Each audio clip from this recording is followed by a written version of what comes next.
Hi and welcome to City Happenings. I'm Mayor David Black. We told you earlier about the city's leash law. This week, we hear how important it is to choose the right dog for your lifestyle. And the 12th Annual Mayor's Triathlon attracted new competitors this year. 3 visually impaired participants took part in this year's event. You'll hear more about that. The Papillion Community Foundation's Executive Director looks back and forward at the city's premier event, Papillion Days. Please enjoy these stories next in City Happenings for the week of August 1st. Thanks, Mayor Black. Papillion dog owners need to be aware of the city's leash law. First, however, it's important that you have a dog that's a good fit for you. And you got to know what your dog is. If it's a terrier, it's going to chase little things. If it's a lab, it's going to try to chase bigger things. You got to know what you're getting into. And getting a dog that really is any dog except for a fat, lazy dog, which you shouldn't let your dogs be fat and lazy, they're going to find something at some point that they want to go after. You cannot put him on the leash 100 times, but the one time he decides, I'm going to go get that squirrel, that's where we have a problem. And you just can't give him that chance. You cannot let your dog have the opportunity to do what he wants to do. Paul says it's up to you to control your dog. I would hate for my dog to run into the middle of the street because he was chasing a leaf, and that's, you can't blame anyone else for your dog's actions. That's on you. Personal responsibility is the biggest problem we have because it's always someone else's fault. No matter what happens, it's someone else's fault. Your dog gets loose and gets hit by a car, it's the driver's fault. No, your dog gets loose and bites someone. That's not anyone's fault but your own, and you are responsible for that. The best thing to do is get proof of nuisance dogs. If you've got a neighbor that is constantly letting their dogs out, take a video, take a picture, get it good enough that we can see that it's absolutely not on its property or just that it's absolutely not restrained, give us a call. That's the best thing you can do because then we've got that proof. We don't have to, and you guys don't have to hope that we get there enough time to see the dog loose. Regardless, Paul says the first time violating owner will be given a warning. Just say get it together, but then if we need to, if they're acting rude, if we think that they're absolutely not going to change, we will issue a citation. And in Papillion, it is 100% mandatory that you have to go to court and explain your actions right away. There's no immediate option of a fine. You have to go to court, you have to explain what you did. And if you get 3 citations within a certain period of time, you can lose your right to own pets. There is something called reckless owner, and that means you can't have any pets. You can't even have a pet cricket in your house, or you're violating that law. And that is, for something as simple as leashing your dog, it's absolutely ridiculous that that's something that should have to happen. The Mayor's 12th Annual Triathlon featured 3 visually impaired participants. That fact says a lot about how the event is run.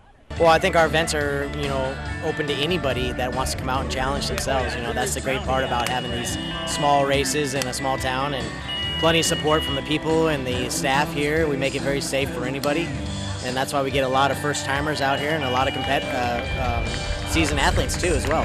Moran says the visually impaired competitors are inspiring. Me watching them cross the finish line is making me want to come out here and race, and I can't applaud them enough. That's awesome that they're coming out here and trying it, and they want to try it, and they're actually finishing the race.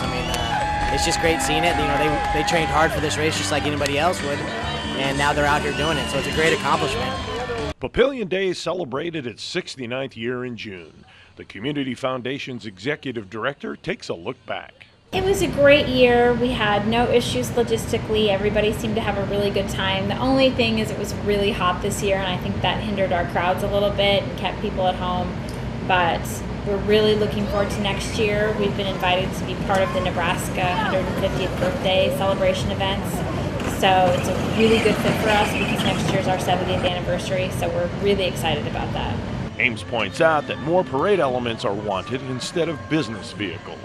We're working really hard to encourage people to bring floats, to do marching groups or musical groups or things like that. And we have upped our prices in the last few years in an attempt to really encourage people to do that. We've been really happy overall. We were down a few entries in this year's parade, but I think given the heat that wasn't necessarily a bad thing. Papillion Days falls on Father's Day weekend as well as the College World Series. Ames says she likes that. It's awesome. The College World Series for us is a blessing and a curse. It's a great thing because it does bring people down when they're not playing, but it also directly competes with some of our nighttime events. So, we've seen some changes, especially in our beer garden since TD Ameritrade opened, because there's more access to live music and beer gardens and things like that. But we still see our core of people who come down because it's Papillion Days. And obviously, we really have a lot to offer. It gives you a true sense of small town Nebraska, and that's what we're about. We're about providing that tradition to the people who come back from year to year. And of course, it's a great tourism spot too. Once again, Papillion Day's success leaves something strong to build on. Absolutely. This year was great. We've added a few new things that were really fun. We added an ice cream social, which we got a lot of positive feedback from. So we're going to continue to do that. We're looking to potentially shake up the kickoff event next year, so look for something maybe a little bit different there. But we're really excited about it. We've got a lot of good ideas, and we're going to start, like I said, start early so that we can get out ahead for our 70th anniversary.